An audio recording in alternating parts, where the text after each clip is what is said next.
Vamos lá. Quando que surgiu o montanismo? O montanismo ele surge no século II depois de Cristo. Embora cristão, muitos estudiosos comparam o movimento montanista a formas estáticas pagãs. Por exemplo, Eusébio de Cesareia diz assim, ele entrou em frenesi e êxtase e começou a balbuciar e falar coisas estranhas, profetizando de maneira contrária ao costume contínuo da igreja. Ou seja, não é costume da igreja essas falas estáticas. Agora, crítica de Celsus, preservada. Pronunciam palavras estranhas, fanáticas e completamente ininteligíveis. Isso aqui é o movimento de Montano, tá? Quando que surgiu esse movimento? Como que era? Origem do movimento. Eusébio de Cesareia, do ano 260 a 339, diz assim: nesse tempo, Montano, na Frígia, tentou introduzir certo ensino novo e estranho. O estilo de Montano, história eclesiástica. Começou a falar em êxtase, em estado fora da razão, e com voz irracional.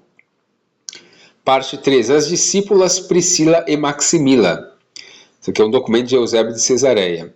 E fez mulheres entrarem em êxtase, Priscila e Maximila. Como eles se viam, profecia. Eusébio de Cesareia, que é o documento História Eclesiástica. Pois os profetas não estão em êxtase, mas possuem mente e consciência, que ele está criticando o que o pessoal de Montano fazia. Uma profecia de Maximila, Eusébio de Cesareia. Depois de mim não haverá mais profeta, mas o fim. Isso aqui é a Maximila, que era uma falsa profetisa, seguidora de Montano, que falava em êxtase. Agora, como foram julgados ao movimento de Montano? Contrário à tradição habitual da igreja, que história eclesiástica. Tertuliano, o que ele diz? Há hoje entre nós uma irmã que recebeu dons de revelações, colocada em êxtase no espírito. Tertuliano, pessoal, para quem não sabe, era um cristão que acabou aderindo ao movimento de Montano, ao montanismo.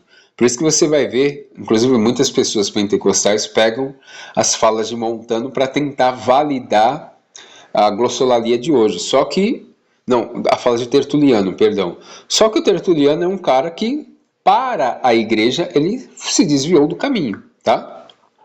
Outro testemunho de Tertuliano, chamamos êxtase de um sair do estado normal da mente. Ou seja, Tertuliano ele se deixou levar por Montano mesmo, tá? Agora tem até as críticas contra Tertuliano, tá? Dos próprios cristãos, Jerônimo. Tertuliano, presbítero, permaneceu na igreja até a meia-idade. Depois seguiu a doutrina de Montano e escreveu muitas coisas contra a igreja. Jerônimo, novamente. Nada mais digo de Tertuliano, senão que ele não pertenceu à igreja. Esse aqui é um documento preservado por Eusébio de Cesareia, tá? Diz assim, sobre o êxtase de Montano, ele começou a ficar fora de si, e a falar e a balbuciar coisas estranhas. Possesso por um espírito. Falava de modo contrário ao costume contínuo da igreja. Apolônio de Éfeso, o que ele diz? Montano pôs-se em êxtase e em estado de frenesi. E sobre as profecias montanistas, aprenderam a falar de modo insensato e inoportuno. Sobre Temiso, líder montanista, o imitador do apóstolo. Sobre Alexandre, associado aos montanistas, ladrão, eita nós. E sobre Montano, ele dizia estar cheio do Espírito Santo. Frase atribuída a Montano. Eu sou o Senhor Deus Todo-Poderoso habitando no homem.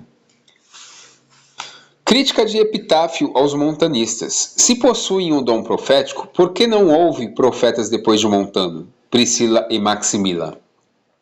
É uma boa indagação. Jerônimo. Depois caiu na heresia de Montano e seguiu a doutrina de Montano. Hipólito de Roma. Foram enganados por mulheres miseráveis. E sobre suas profecias. Dizem possuir revelações, mais revelações. Historicamente, as críticas mais frequentes dos antigos contra o montanismo eram o quê? Êxtase e frenesi profético. Nova profecia, acima da tradição apostólica. Supostas revelações adicionais, profecias consideradas desordenadas, asceticismo extremo, autoridade exagerada das profetisas e a alegação de inspiração direta divina contínua. E, infelizmente, é o que muitos estão fazendo hoje. Estou trazendo um documento, né, inclusive Tertuliano, que se desviou, né, seguiu o montanismo, só que os primeiros cristãos em massa eram contra esse movimento, e os primeiros cristãos falam que o dom de línguas bíblico era idiomas, tá? Opiniões de cristãos da Idade Média, para você ver que a glossolalia que nós temos hoje, ela é tão tardia que até os cristãos da Idade Média, eles falam que o que aconteceu na Bíblia eram idiomas, Tomás de Aquino é da Idade Média, de 1225 a 1274. Ele diz assim, consequentemente, tanto Paulo quanto os outros apóstolos foram divinamente instruídos nas línguas de todas as nações, suficientemente para as necessidades do ensino da fé. Tomás de Aquino novamente, sobre a finalidade do dom.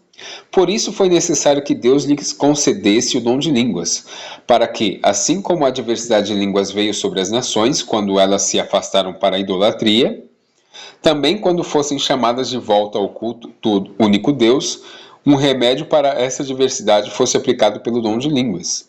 Ele está fazendo um contraste sobre a Torre de Babel, né? Tomás de Aquino novamente.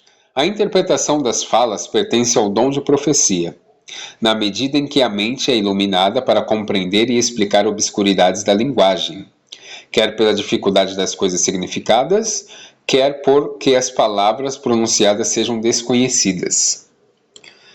Tradição da glossa ordinária, né? 1 Coríntios 12:10. A interpretação de línguas é a explicação do que é dito em línguas estrangeiras. Tradição medieval preservada em comentários, 1 Coríntios 14. Línguas são as diferentes falas das nações. Nicolau de Lira, também da Idade Média. O dom de línguas foi o que os apóstolos podiam falar línguas de diversas nações sem estudo. Pedro Lombardo. O Espírito Santo concede o conhecimento das línguas e sua interpretação. Anselmo de Laon, século VI, aqui, Na tradição atribuída à sua escola, ele diz assim: interpretação é quando alguém explica o que o outro diz em língua desconhecida. É quando que surgiu a mudança? Agora a gente vai acompanhar aqui quando que veio a grande mudança.